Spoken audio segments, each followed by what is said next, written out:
Imagine Londres no início do século XVIII, ruas lamacentas abarrotadas de mercadores, navios carregados de promessas ancorando no Tâmisa, e aristocratas em perucas empoadas sussurrando sobre fortunas fáceis. A Inglaterra saía exausta de guerras sangrentas, com uma dívida nacional colossal de 9 milhões de libras, equivalente a bilhões hoje. Foi nesse caldeirão de ambição e desespero que nasceu um dos maiores escândalos financeiros da história, a Companhia do Mar do Sul. Uma promessa de ouro infinito do Novo Mundo, que se transformou em uma bolha de ilusões, ruína e vergonha coletiva. Como uma nação inteira caiu nessa armadilha? E o que isso nos ensina sobre a ganância humana? Vamos mergulhar nessa saga sombria. A Inglaterra do início do século XVIII era uma potência em ascensão, mas sangrando financeiramente. A Guerra da Sucessão Espanhola, de 1701 a 1714, e a Grande Guerra do Norte, de 1700 a 1721, haviam deixado o tesouro real vazio, com dívidas acumuladas de milhões de libras. A rainha Ana, que reinou de 1702 a 1714, e o parlamento buscavam soluções desesperadas para equilibrar as contas. Foi nesse vazio que Robert Harley, o astuto chanceler do Tesouro, viu uma oportunidade. Inspirado por esquemas semelhantes na França, Harley propôs trocar a dívida pública, que pagava juros altos, por ações de uma nova companhia privada. Assim, em 1711, nasceu a Companhia do Mar do Sul, uma empresa joint stock com o monopólio do comércio britânico com a América Espanhola. O governo prometia 6% de juros anuais aos acionistas, pagos com impostos futuros. Parecia perfeito, o Estado aliviava sua dívida, e investidores sonhavam com riquezas do Novo Mundo. Mas a realidade era mais sombria, a Espanha controlava rigidamente o comércio, permitindo apenas um navio por ano, e a guerra ainda limitava o acesso. A Companhia do Mar do Sul foi formalizada por um ato do parlamento em 1711, com Robert Harley como cérebro por trás. A empresa trocaria 9 milhões de libras da dívida nacional por ações, prometendo aos investidores lucros do comércio com a América do Sul, ouro das minas peruanas, prata mexicana, especiarias exóticas, e de forma sombria, o tráfico de escravizados via o Asiento. Um contrato assinado em 1713 no Tratado de Utrecht, permitindo que a Grã-Bretanha fornecesse 4.800 escravizados por ano às colônias espanholas. Os diretores, como John Blunt, pintavam um quadro idílico, frotas britânicas carregadas de tesouros navegando de volta a Londres. Mas a verdade era cruel, a Espanha permitia apenas um navio anual de comércio geral, de 500 toneladas, e cobrava 25% de impostos. A primeira viagem, em 1717, teve lucros modestos, mas o imaginário de riqueza infinita já estava plantado. Como disse um contemporâneo, a esperança era o combustível da loucura.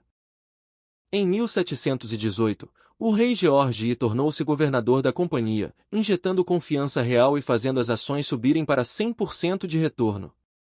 Mas o verdadeiro boom veio em 1720, quando o parlamento aprovou um plano ousado. A companhia assumiria mais 32 milhões de libras da dívida nacional por 7,5 milhões, emitindo novas ações.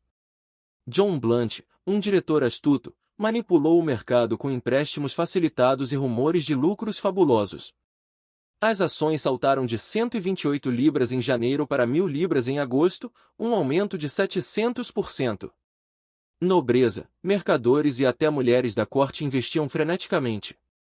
Cafés como o Jonatas e o Garravais viraram bolsas improvisadas, onde boatos voavam, ouro do Peru chegará em frotas. Políticos foram subornados com ações gratuitas, como o chanceler John Aislaby e o postmaster James Craggs, que vendiam com lucro. A febre era tão intensa que, como disse o crítico Archibald Hutchison, as ações valiam no máximo 200 libras, uma profecia ignorada na euforia. A especulação virou delírio. Mais de 200 companhias bolha surgiram, prometendo absurdos, uma para construir hospitais para bastardos, outra para importar cavalos do Marrocos, e a mais famosa, uma que anunciava um empreendimento grandioso, mas ninguém sabe qual é, angariando 2.000 libras em horas. As ações da South Sea subiam impulsionadas por rumores e pelo Bubble Act de junho de 1720, que o parlamento aprovou para proibir companhias sem charter real. Ironicamente, isso inflou ainda mais as ações para 1.000 libras, pois limitava a concorrência. Todos investiam, duques, viúvas, até Isaac Newton, que perdeu o equivalente a 40 milhões de libras modernas. Ele próprio admitiu: posso calcular o movimento dos corpos celestes, mas não a loucura das pessoas. A Bolsa de Londres fervia, com cafés lotados de apostadores, ignorando que os lucros reais da companhia eram mínimos, apenas uma fração das promessas, devido às restrições espanholas. O colapso veio como um trovão. Em agosto de 1720, diretores como John Blunt começaram a vender suas ações em secreto, percebendo a superavaliação. O pânico se espalhou quando os primeiros pagamentos de parcelas venceram, e investidores endividados venderam em massa. A notícia do crash da Companhia do Mississippi de John Law na França em maio acelerou o medo, e a bolha estourou em setembro. As ações despencaram de 1.000 libras para 150 em semanas, e para 124 em dezembro, uma perda de 80%.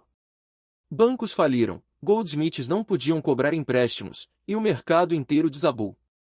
A multidão que antes aplaudia agora amaldiçoava, com boatos de suicídios e famílias arruinadas. Como o Tyson havia avisado, a companhia valia no máximo 200 libras por ação, uma profecia que se cumpriu na dor. O aftermath foi devastador. Milhares de investidores perderam fortunas, nobres venderam castelos, mercadores faliram, e viúvas ficaram na miséria. Suicídios aumentaram em Londres, e a confiança no sistema financeiro evaporou. Famílias como a do Duque de Chandos viram 700.000 libras virar em pó. Até Isaac Newton, mestre da Royal Mint, perdeu 20.000 libras, o equivalente a milhões hoje. A bolha arrastou a economia inglesa para uma recessão, com desemprego e protestos. Como um jornal da época lamentou, a nação estava embriagada de ganância, e agora acordava com a ressaca da ruína. O escândalo expôs a corrupção, diretores e políticos haviam embolsado milhões em subornos. O parlamento reagiu com fúria. Em dezembro de 1720, abriu uma investigação que revelou subornos generalizados. Ministros como Aislabie e Craggs aceitaram ações gratuitas para aprovar leis favoráveis.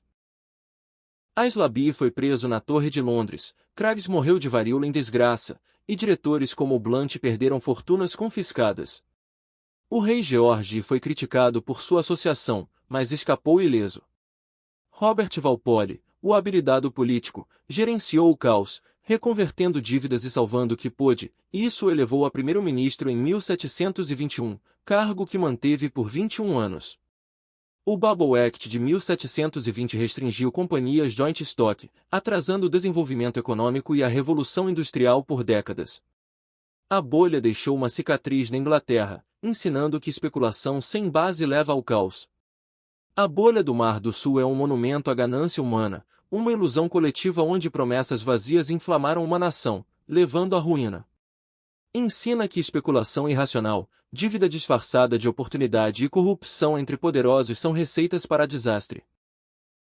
Como Walpole observou, o Bubble Act foi uma tentativa de domar o caos, mas a lição maior é a cegueira da multidão. Mesmo Newton, o gênio das estrelas, caiu na loucura terrena.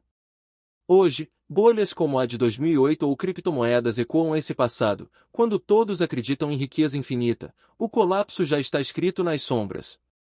E assim, a Inglaterra viveu sua primeira grande bolha financeira, um império de ilusões que ruiu em meses, deixando claro que, em economia, nada cresce para sempre. Curtiu a história da Companhia do Mar do Sul? E aí, curtiu a história? Se gostou, deixa aquele like, se inscreve no canal para mais histórias incríveis e compartilha esse vídeo. Até o próximo insight.